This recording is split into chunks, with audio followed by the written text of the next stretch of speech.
tinitingnan ninyo yung inyong vision board, parang na-overwhelm ng slide. Kasi ang dami. Yes, si Mami na-overwhelm. I will teach you if you have, Kuya JR, pahiram muna nito. Tanggalin muna natin to ha. So your ipon tracker, thanks to Tala Philippines, ako po mismo ang may sulat nito. Para po ito sa inyong lahat. Isa po itong regalo para sa inyo ngayong araw. Diba? Umattend na kayo ng libreng workshop. Ang mahal kayo ng workshop ko. Pag umattend kayo ng workshop ko, magbabayad kayo ng mahal. Pero today, libre. At may gift pa kayo pa take home. So yes, palakpakan. Basahin nyo ng husto ha. Umiiyak-iyak pa ako nung sinulat ko yung sulat dyan ha. Maramdam na ramdam ko yan. So ngayon, meron ditong space for your vision board. Pag nakalimutan nyo, may instruction tungkol sa pangarap poster dito. There's space here for your vision board. So, ang gagawin natin, yung vision board na ginawa ni Kuya JR ay dalawa lang ang laman. Family outing, house and lot, tsaka business ng pakwan. Tama ba? Cute naman ako dito, Kuya JR, nakalimutan mo yung pangalan mo. Tapos hindi mo sinulat yung 1, 2, 3 natin. O, susulat mo na.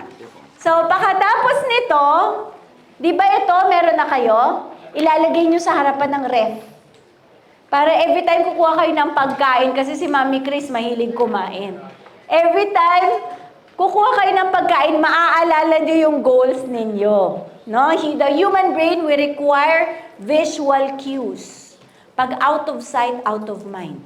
Pag nakikita natin lagi, yung action natin, hindi natin namamalayan, napupunta dun sa mga nilagay natin sa vision board natin. No? But of course, it requires mindful living.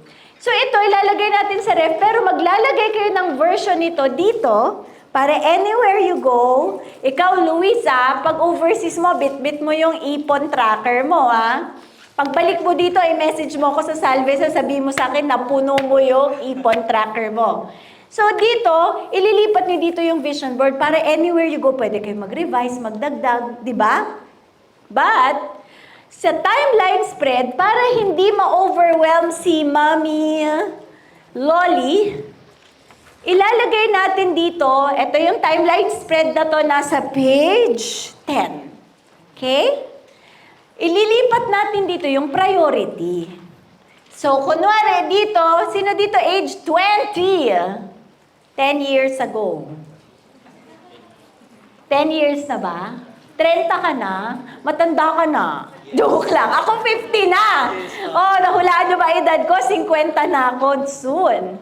So, yung mga 20, 30 years ago, katulad ko, pwede ilagay dito. Number 1, in 1 year, pay bad debts.